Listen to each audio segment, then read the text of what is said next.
What is up, everybody? Welcome back to another video. It is your boy, Game Boy. I know I have not made a lot of videos in a while, but one of the last videos I made was my WrestleMania 40 match predictions. So now here are my WrestleMania 41 match predictions for all the matches that have currently been. There are 13 matches that have been announced. I'll go over my reasoning on who will win and why. So first match, we have the Night 2 main event, Cody Rhodes versus John Cena for the Undisputed Championship. So I think John Cena is going to win with maybe some involvement from The Rock because we still haven't gotten that part of from when he turned heel. But I've just recently looked at like his schedule, and his schedule looks like a champion, even though he did say if he wins the belt, he'll take the title and be the last real champion. But we'll see and find out. I'm predicting John Cena. And for the next match, we have the night 1 main event, Seth freaking Rollins versus Roman Reigns versus CM Punk, with the favor being that Paul Heyman goes down to the ring with CM Punk.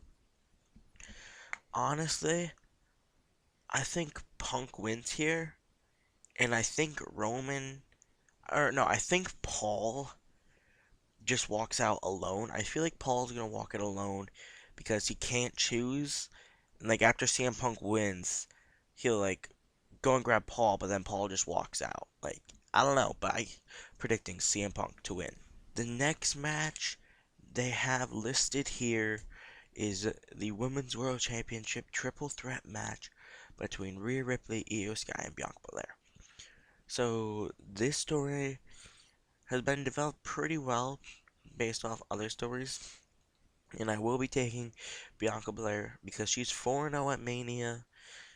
She is the rightful Elimination Chamber winner, and honestly, I feel like the only reason it's a triple threat and the only reason Io is in there is to honestly take the pin.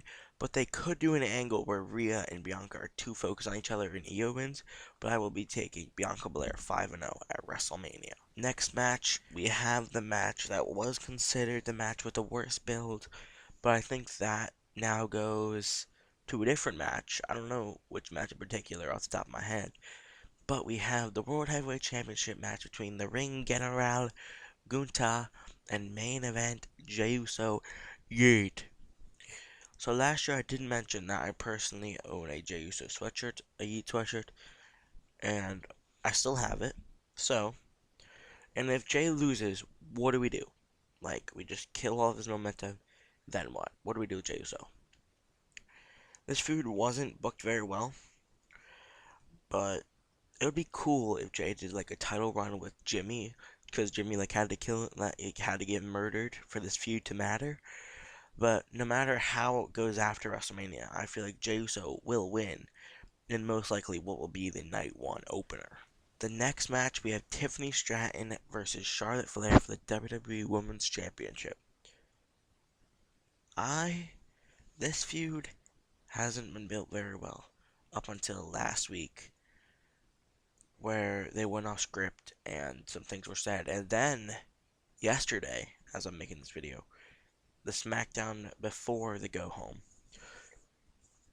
like Charlotte attacked Tiffy outside the building, and everything's pointing like they're not building Tiffany as that great of a babyface. Like Charlotte winning the Rumble made her the de facto heel, and Tiffany cannot just play a babyface that well. So everything is leading to Charlotte Flair winning, and that's who I'm taking. Death, taxes, Charlotte Flair winning world titles after injury. I'm predicting Charlotte Flair. The next match is a match that has had a combined 2 weeks of build with 4 weeks gaps in between. This probably has the most shit build, but I feel like he's getting older. As much as I don't want him to lose on maybe one of his last few WrestleManias, I feel like he's going to do the job for Logan. Because Logan is probably going to come back to being more full-time, hopefully. And I feel like he will benefit more from being AJ Styles than AJ Styles will beating Logan Paul. I'm predicting Logan Paul. Next match is the Fatal 4-Way for the Intercontinental Championship between Braun Breaker, Penta, Finn Balor, and Dominik Mysterio. I have a prediction that was once called bold, but I don't think it is anymore. I believe that Dominik Mysterio will win the Intercontinental Championship by Pin Balor.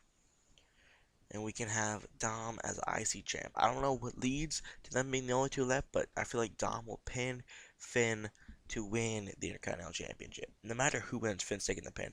I'm predicting Dirty Dominik Mysterio. Next match, we have LA Knight versus Jacob Fatu for the United States Championship.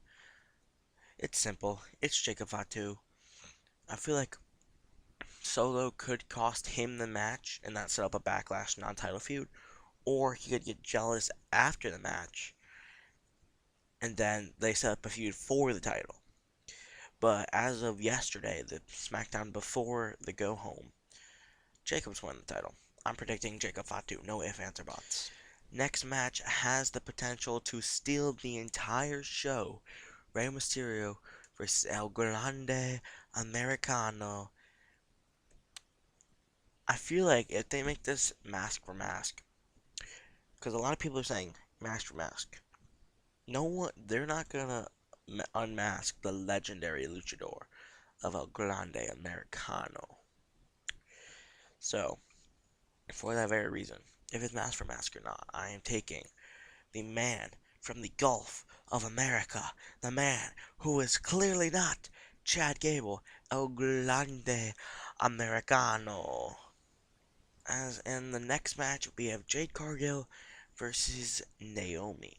This match could go either way, but I feel like this could be Jade Cargill's single star making moment, because up until now, she hasn't been a singles competitor. She was tag champs with Bianca, and then she got the fake injury storyline, the Who Attacked Jade segment. She came back in Elimination Chamber.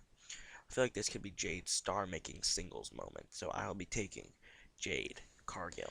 Next match, we have Damian Priest versus Drew McIntyre in a Sin City street fight.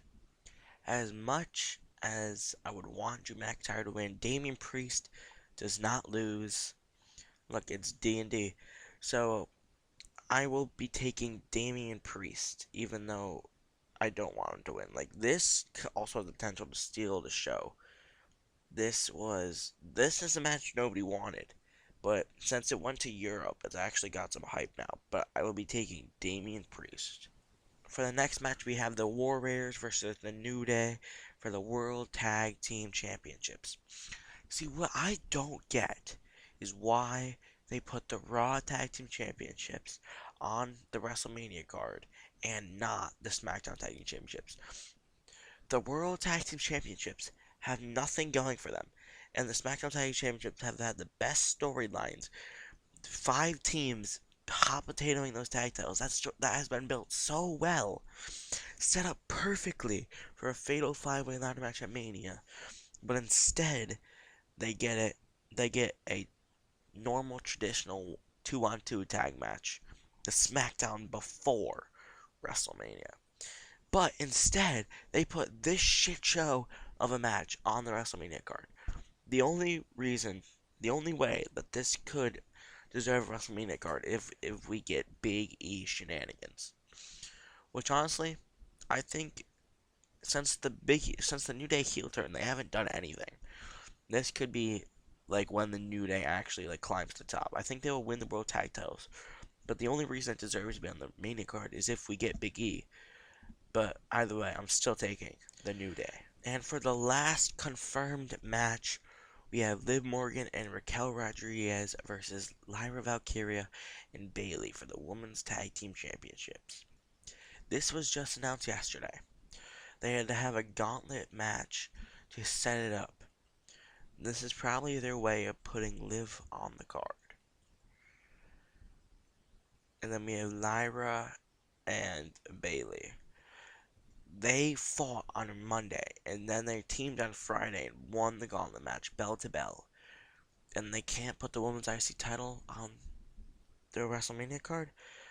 I will be predicting that Raquel Rodriguez and Liv Morgan will still be your World Tag Team Championships after this match is over. Thank you guys so much for watching. I will be looking back on these predictions to see what I got right and what I got wrong after the show is said and done. Until then, see you guys next time.